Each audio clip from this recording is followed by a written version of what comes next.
તો હાલ પૂરતો તો જે આ કાયદો છે તેની ઉપર કંટ્રોલ કરવામાં આવ્યો છે ને તે લાગુ કરવામાં નહીં આવે, પરંતુ દાહોદની વાત કરવામાં આવે તો આની પહેલા દાહોદના પેટ્રોલ પંપ પર વાહન ચાલકોની કતાર લાગી હતી। પેટ્રોલ નહીં મળે તેવા ભય સાથે લોકોએ કતાર છે તે લગાવી હતી। તો પેટ્રોલ નહીં મળે તેવા ભય સાથે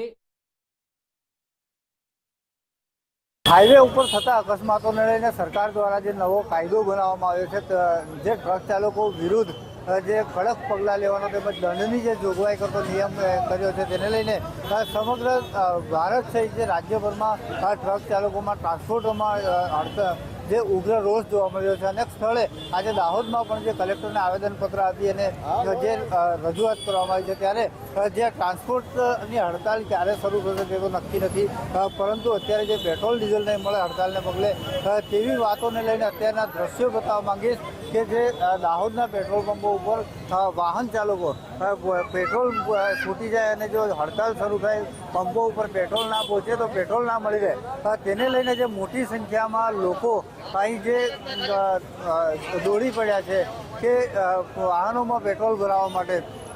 કાકા, શું કહેશો, આજે આટલી બધી ભીડમાં બી તમે પેટ્રોલ ભરાવવા માટે લાઈનમાં ઊભા છો? હવે શું કે પેટ્રોલ નહીં એના માટે કે લાઈનમાં ઊભું રહેવું પડે, કામ ધંધા કરવા માટે લાઈનમાં ઊભું રહેવું પડશે ને। અત્યારે આટલી ભીડમાં પણ કેમ, હડતાલને લઈને તમે શું માનો છો? હડતાલને લઈને હવે કંઈ કહેવાય નહીં ને, અમારે કે સરકાર છે હવે એનો તો ચોક્કસ લોકોમાં જે એક ડર છે કે પેટ્રોલ નહીં મળી રહે, તેને લઈને કાકા કેમ આટલી બધી ભીડમાં પણ લાઈનમાં ઊભા છો? સાહેબ શું કરીએ કે હવે ગાડીઓને પેટ્રોલ પંપ નથી તો પછી ગાડીઓને પેટ્રોલ પંપ લેવા માટે આવવું પડે છે, શું કરી? તમે શું જાણ્યું છે કે હડતાલ શરૂ થવાની, પેટ્રોલ નહીં મળે એવું જાણ્યું છે? આ પેટ્રોલ નહીં મળે એટલે જાણ્યું, એટલે આ પેટ્રોલ ભરાવા આવી ગયા। ઓકે, બિલકુલ જે ગાડીઓ હડતાલને લઈને જે પેટ્રોલ માટે લોકો લાઈનમાં લાગ્યા છે, શું કહેશો તમે? આ ભીડમાં આટલી ભીડ છે તેમ છતાં પેટ્રોલ ભરાવવા માટે ઉભા? આ ગાડીની જે હડતાલ કરી છે એ માટે પેટ્રોલ નહીં આવે એવી પોઝિશન છે, એ રીતના મેસેજ આવે છે, એના માટે બધા દાહોદમાં જે છે એ પેટ્રોલ નખાવા છૂટ પડી છે। શું કહેશો હડતાલની વાતની અફવાને લઈને લોકોએ?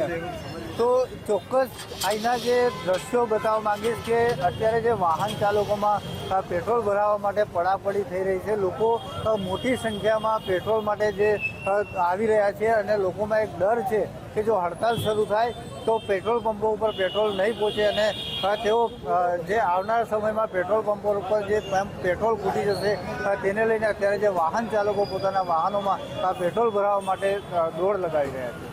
સાબિર બાબર, ગુજરાત ફર્સ્ટ, દાહોદ।